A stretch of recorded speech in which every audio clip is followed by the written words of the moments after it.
Hello, everyone. Welcome to Anderson podcast series, Everything Tax. And I'm here, your host today, C. Anurag Chaturvedi, along with Pratim Sengupta. And we wish to discuss today a very important topic of family foundation, which as per Article 17 of Corporate Tax Law, have a very significant prominence from a corporate tax standpoint and planning perspective. So, Pratim, today is my key question to you. What this family foundation is all about? Yeah, and hi Anurag, happy to be here. And yeah, this is an important topic. So yeah, family foundation is usually, answering this question, family foundations are tricky because some people think that they're transparent while some people think that they're non-transparent. Now, let's get to what this transparent means. Transparent means that any vehicle or any kind of investment vehicle, that is, where that vehicle is not taxed or looked upon by law as a separate entity, while the people who have invested in that vehicle are usually taxed individually. A non-transparent entity would be anything like a company, where a company has a separate legal status. Now, foundations are usually used by, UAE family businesses or groups to make investments into companies or assets, which could be real estate assets or any other kind of assets. So, like you had mentioned, right, one big question is how would these foundations be taxed in the new corporate tax law? Yeah. So essentially, key question remain out there whether these entities will be considered as a juridical person, and can they form a tax group along with other entities within the group entities? Yeah. So if you look at, some of the popular locations where family foundations are set up, say, in ADGM or DIFC in Dubai, and if you read the law carefully there, right, you see that family foundations are a separate body corporate. That's what the law says. So, if anyone is to take a, view, it would be that family foundations are considered to be a separate juridical person. You can take that view, but the corporate tax law also provides a certain, option to family foundations where they can elect to be considered to be an unincorporated partnership. What that means is from being a non-transparent entity, you'll be considered to be a transparent entity for tax purposes. Oh, that brings out an important question out there. If a foundation considered to be an unincorporated partnership and it's a transparent under the corporate tax law, it means the income that generated by the foundation and passed through the individual. So basically, it is going to be taxed in the hand of individual. So that means that dividend and interest and all kind of return on investment that is earned by the foundation can be subject to no tax or zero tax? Yeah, there are multiple layers to that question. So let's understand. So say, you're a family foundation and you elect to be considered an unincorporated partnership, right?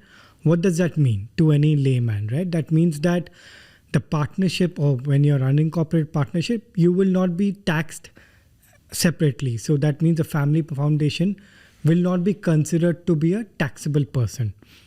So like you had rightly mentioned, then you look at an individual level, right? And say in a normal partnership, that is very, very easy to identify because you have partners investing the capital into a partnership. In a family foundation now, at what level do you look at? Do you look at, the founder or the beneficiary? So that's one interesting thing that I think the law is quite vague at that. But say assuming it applies to all the individuals that are associated with the foundation, right?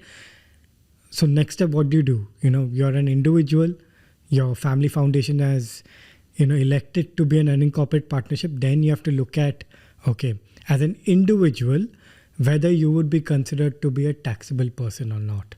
And everyone knows, in this market in corporate tax right now, how, there is a bit of vagueness involved because individuals can only be taxed if they carry on a business or business activity.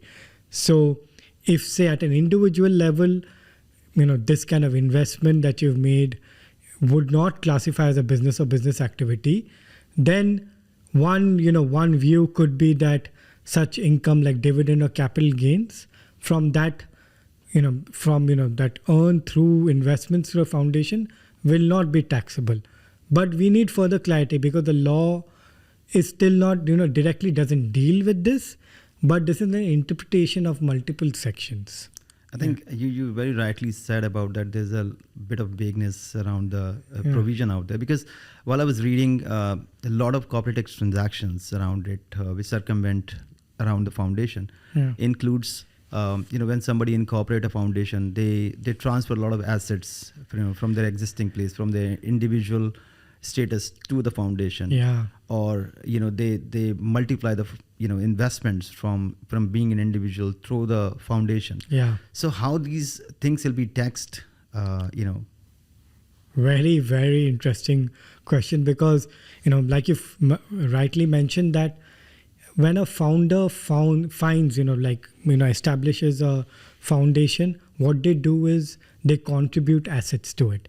And the unique part of a foundation in UAE is that not only the founder can contribute, even any other individuals, even the beneficiaries can, right? So, and this word contribution is key. What does this contribution mean? Is it a sale? Is it a transfer? What it is, because usually how transactions when assets are sold are taxes, you apply something called a capital gains tax. Right now, for capital gains tax, you need a sale price and you need a purchase price. Difference between sale and purchase, that price would be your profit and it would be taxed accordingly. Now, contribution, does it fall under sale? Does it fall under transfer? You need to look at this, because this is something that I think it'll be more evolving, it'll be ever evolving, that whether this would fall under the ambit of capital gains or not. But usually if you see contribution is never done for any value. Contribution is just contributed into the foundation. So we need to see whether this would be taxable or not. But this is something to look out for, definitely, Anurag. Yeah, and I think many a time we've seen that across I've seen ADGM, most of the family foundation does not have a share capital. So basically it's an juridical person without a share capital with the rights. So how this contribution that have been made out at the outset of implementation of the corporate tax law need to be seen.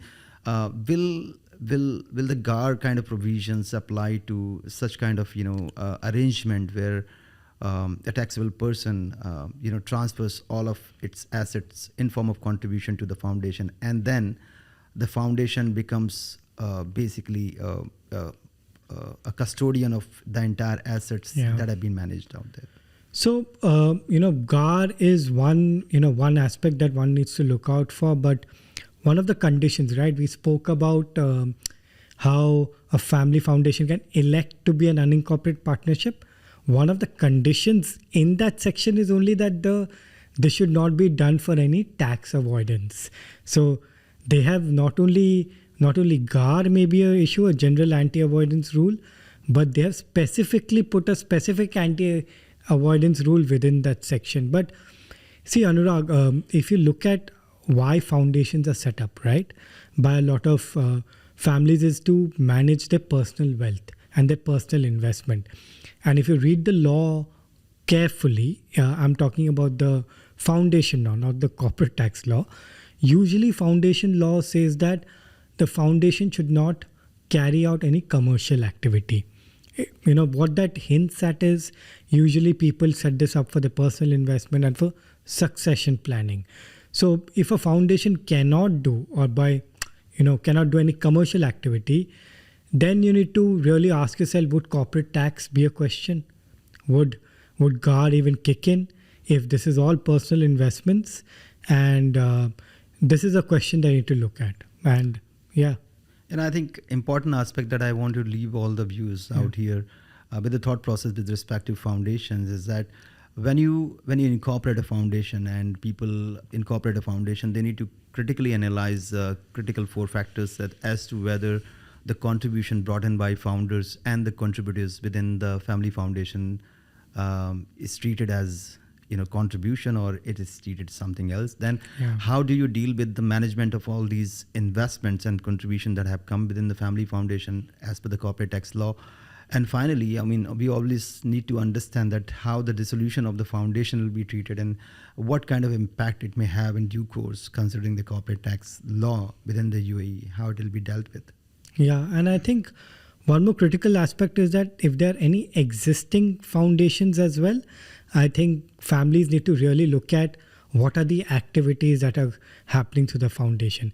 If there is any commercial activity or is it personal investment, so corporate tax law may, given the specific anti-avoidance rule, may throw up challenges in terms of sometimes they may just ask question, okay, is this family foundation really for savings or investment, or is it to hold some commercial activity or commercial assets as well? I think that level of planning is also required. And thank you so much for Yeah. saying on that particular aspect. And as the Pillar 2 is also getting implemented. Yeah. So many people, I mean, when I go out there and talk to various people, they obviously ask a question, investment held through the family foundation, Yeah. will it considered to be eligible for consolidation, so that, they look into that particular aspect. So IFRS aspect also need to be looked into when you're Exactly. incorporating the, family foundations, and, essential planning and essential diligence is essential in terms of, looking into family foundation and planning aspect. So we look forward to all our viewers with the questions. Should you have any specific questions in relation to family foundation, please do write to us, and we'll try to cover those questions in our upcoming podcast series at Anderson. Thank you so much for viewing us. Thank you.